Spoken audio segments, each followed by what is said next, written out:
Welcome to UT Uncut, your source for student filmmakers and musicians. I'm your host, Tom Abernathy. Today, we are joined with our guest, a student filmmaker, Meagan Lane. Meagan, welcome to the show. Yeah, thank you for having me.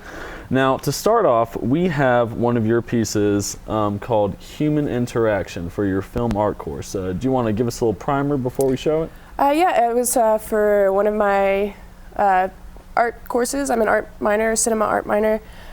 Where we had to depict human interaction. Developing the film is really expensive, so I only had 2 minutes of footage to work with. Mm-hmm. So I tried to show like a passive-aggressive interaction with very limited footage, and this is what I got. And I feel like it's a pretty successful piece. All right, So, yeah. well, let's see what the audience thinks. Let's take a look at that. Here is a Human Interaction.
Well, there you have it. That was Megan's piece, Human Interaction. Now, Megan, I've got to ask you, what did you film that on?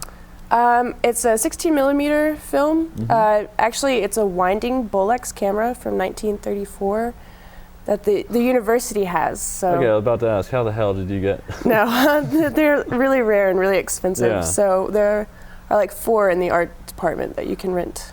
And now, how, for 1930s technology, it looked like the editing was a bit more sophisticated than that. Were you able to transcode it digitally? Yeah, there's a thing called a telescene, Mm-hmm. and what you do is you, like a mini DV deck, you just put your mini DV player in there and you play it through a projector, Mm-hmm. and then it'll transfer it to your DV tech using like mind-blowing technology. So, Yeah, just human technology magics. yes, of course. But there were like our first project we had to splice on our own, complete like cementing it Like together. old school. Oh, wow. Yeah. Well, now moving on, your next piece that we're going to be taking a look at that I'm really excited about is known as Keep Going, the Duracell Copeland story.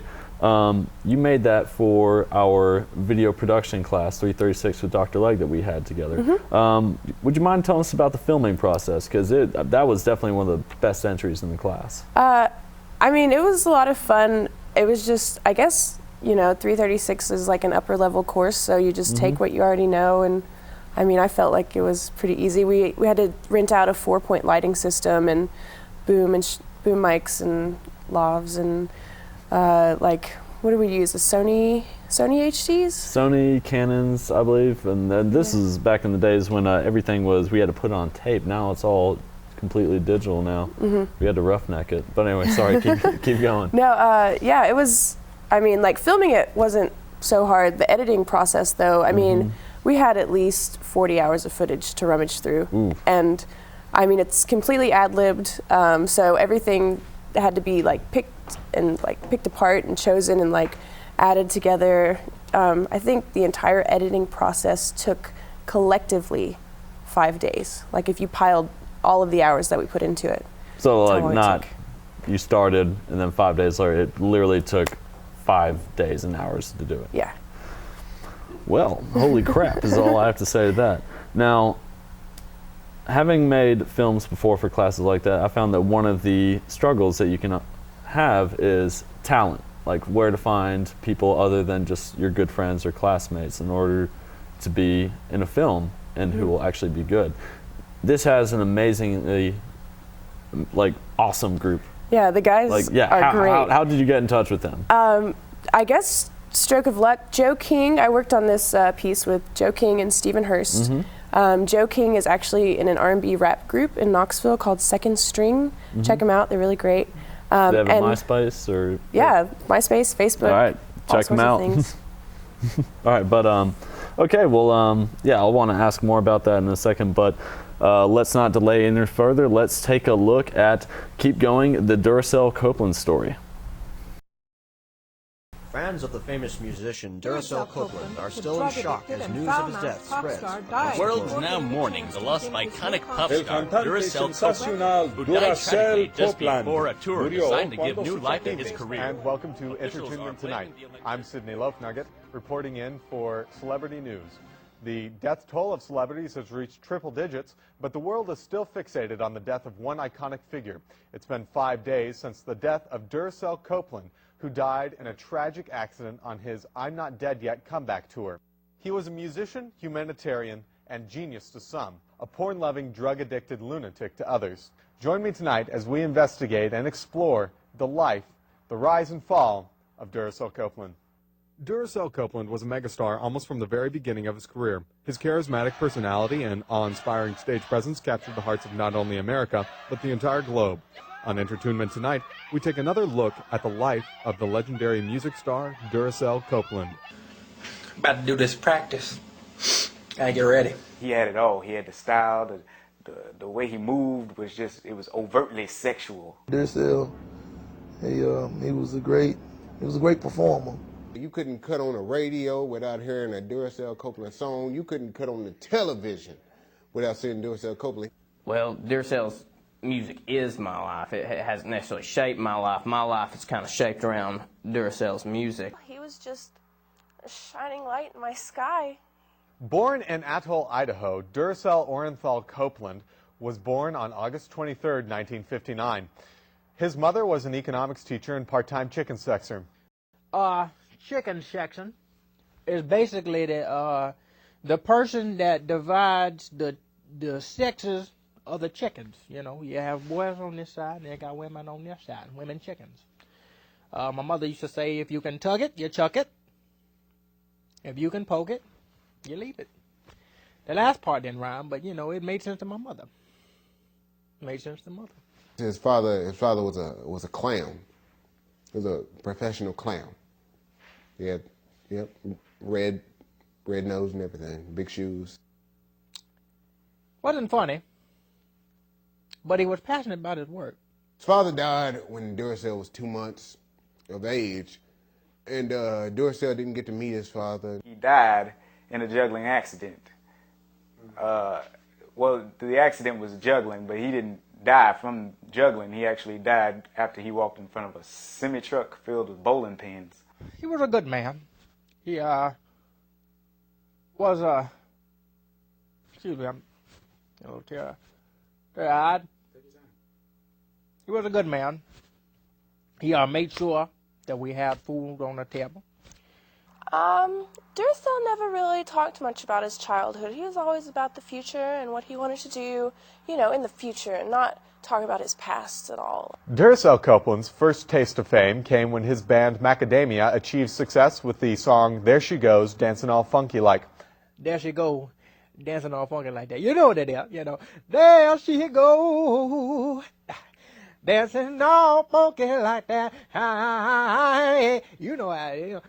There she goes dancing. Thank you, Tim. That's when that signature, he's singing, that's when that signature came out. That's when he put it on that song, because that was the actual song that we recorded. And then they started actually like writing that on T-shirts. And, he wanted those in there. He said, "Look, if I'm gonna say it, y'all gonna write it in there." A little known fact is that clip is actually hidden in every Duracell Copeland track.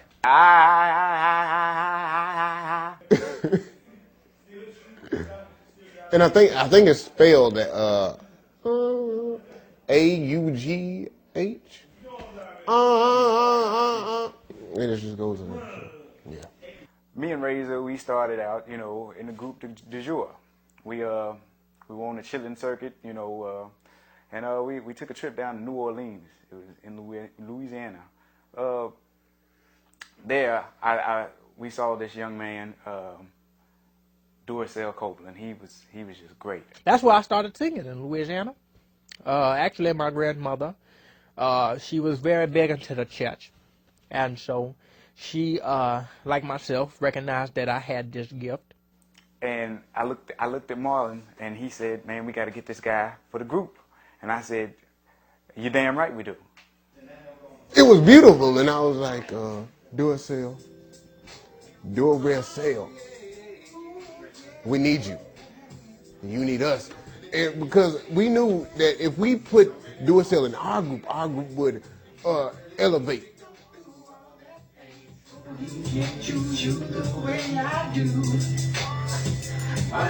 Creeping around you at the house, waiting on him to come home. In your mind, you know that he's cheating on you.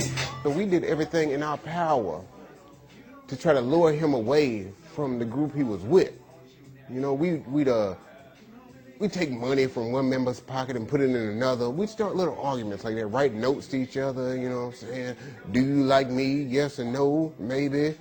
You know, some homosexuality going on. I don't know. That really didn't break up the group, so I'm not sure. Duracell Copeland was also loved by the ladies. His irresistible voice, golden body, and charming personality were the object of many a teen. However, Duracell Copeland also had a strange obsession with older women. I've always had a liking to, you know, those that are older than I and are married. You know, I think it all started with Miss Valencia, too. I mean, to each his own. I'm not going to say that I necessarily follow him in that aspect of his life choices, but I mean, I'd like to think a man like Duracell Copeland definitely knew what he was doing. He probably, in his choice in women, there's probably some sort of subconscious strategy behind it, because there's a lot you can learn from older women. Though many considered Duracell Copeland a loving and wonderful man with a golden voice that could melt the hearts of women, he also had a darker side, a drug addiction.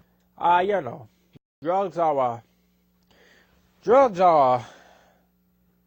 a fickle thing. But let me explain. Many nights I went out there under the influence. There was a lot of concerts where Duracell was pretty cracked out. But the thing about his concerts, when you went to them, you never knew what he'd be on. I think I saw him snort a shoelace once. He said it had cocaine residue on it. He called it an association high.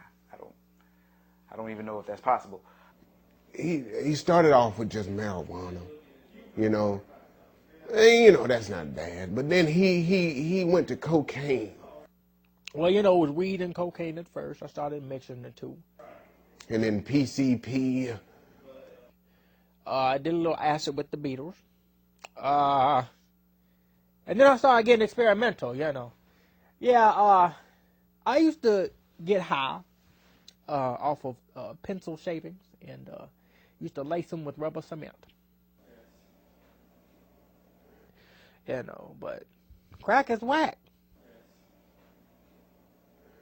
What does that say? It says drugs. This is a little campaign I'm doing. Drugs So we get that whack. Like crack. Okay, I did it like twice. And that's when I knew, something's not right. God, those were dark. Those are dark times. I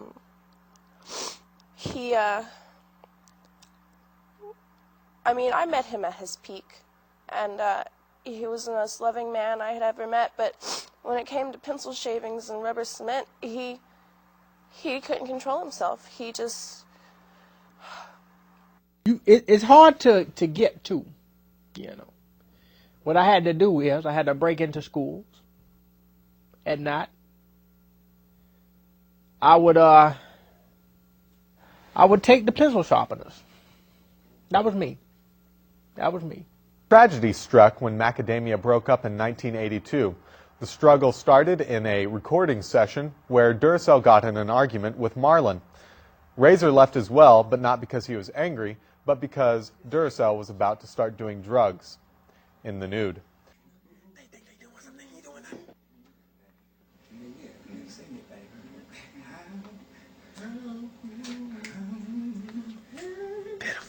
They weren't really on my level. So I decided, it would be best for me to go ahead and, pursue my solo career, Because it was the only thing. It was either, kill them or kill me. Welcome back. Let me tell you, recommend from Duracell Copeland that if you never tried pencil shavings before, then don't knock it till you try it. Now, that was Keep Going. Know the Duracell Copeland story, and you can find part 2 of it on YouTube, and please do, because it is a funny show. Megan,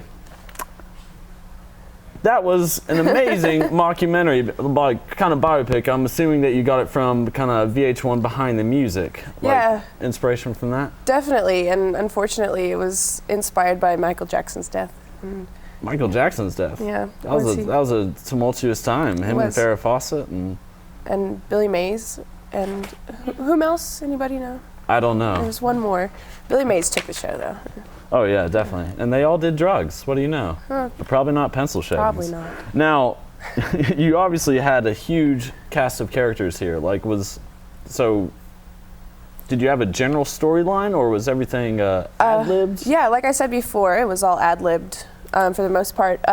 The Sidney Lofnucket, Steven's character, he had a script, but everybody else just kind of went by a basic idea of what we wanted to do. So how many bloopers did y'all have to deal with? A ton. It was hilarious. Nobody could stop cracking up. Interviews, part of the laughter just comes from looking at everybody else and being like, you are being ridiculous. So. And I must say, during the music scenes, or where they're singing all that, that was all ad-lib too. Were there any of them actual musicians? Yeah, like I said, second string. That's right. I think they would come up with a few songs for the show, and then a couple of the background singing they actually do.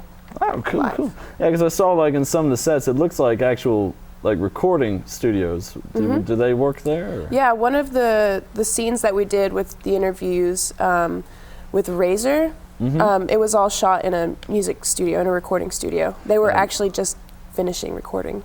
Oh, nice.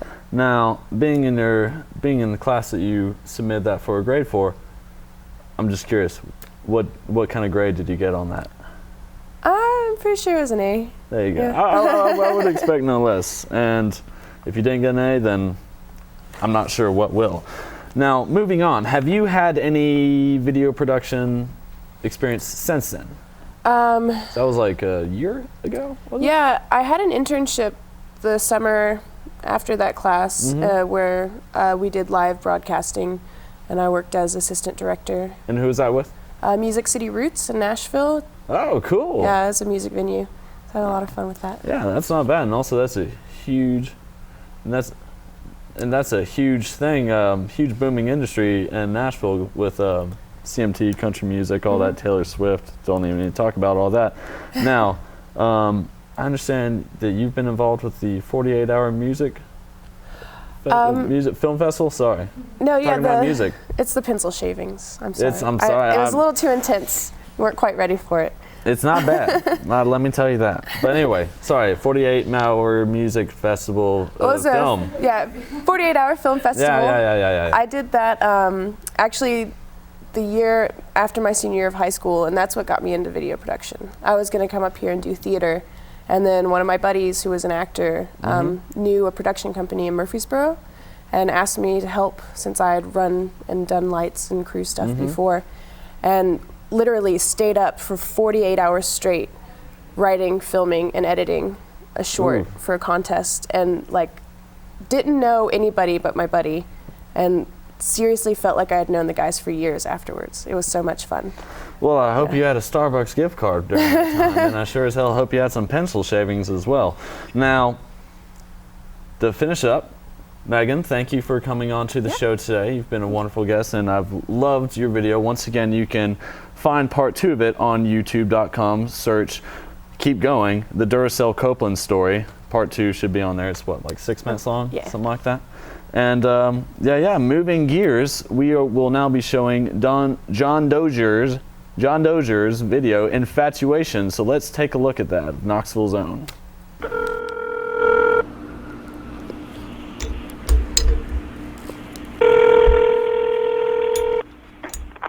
Hello? May I speak to Jennifer? Jennifer's not here. I think you have the wrong number. Is this 876-8333? Yeah, but I don't remember you. You don't remember John Dozier? No. Okay then. Peace. Can it be? She wrote a number down, it's here in front of me. Don't understand. She must have told me a lie. I wonder why.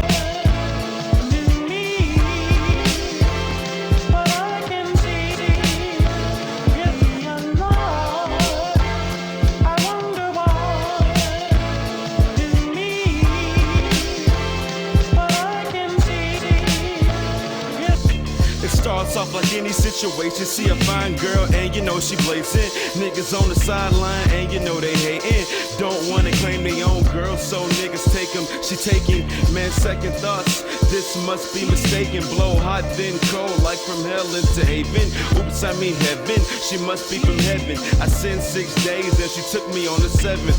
Progress, I move forward, getting good. There's a fire in her pants and it needs some wood. I'm the wood, no truth. The women don't know how to take it, so I guess I won't tell her that I'm infatuated. I don't want her, but I want her.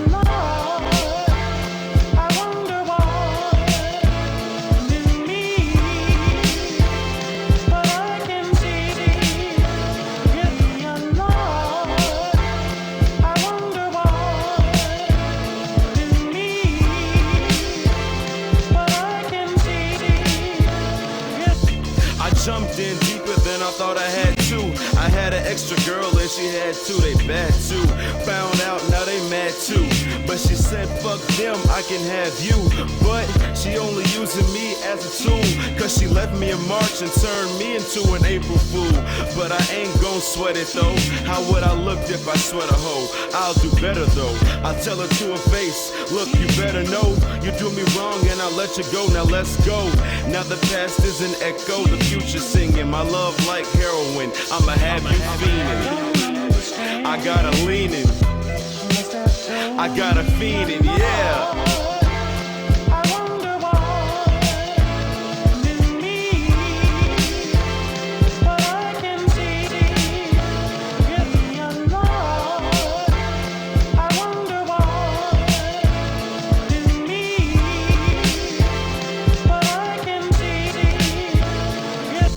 They call me the Phantom for a good reason. Cause you see me when it's on and I'm gone when you're sleeping. I got cheat codes, so I be cheating. And if you got cold sheets, then I be heating. And if you're looking lonely, I'ma be your homie. But I ain't no controller, so don't control me. But if I look sad, come and console me. Just hold me, be there for me to take it slowly.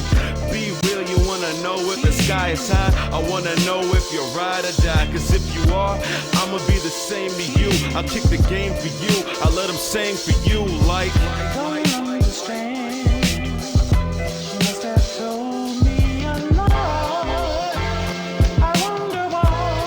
Yeah. In me, but I can see it's a lie. I wonder why. In me, but I can see it's a lie. I wonder why. In me, but I can see it's a lie. I wonder why. Hello? May I speak to Jennifer? Jennifer's not here. I think you have the wrong number. Is this 876-8333? Yeah, but I don't remember you. You don't remember John Dozier? No. Okay then. Peace.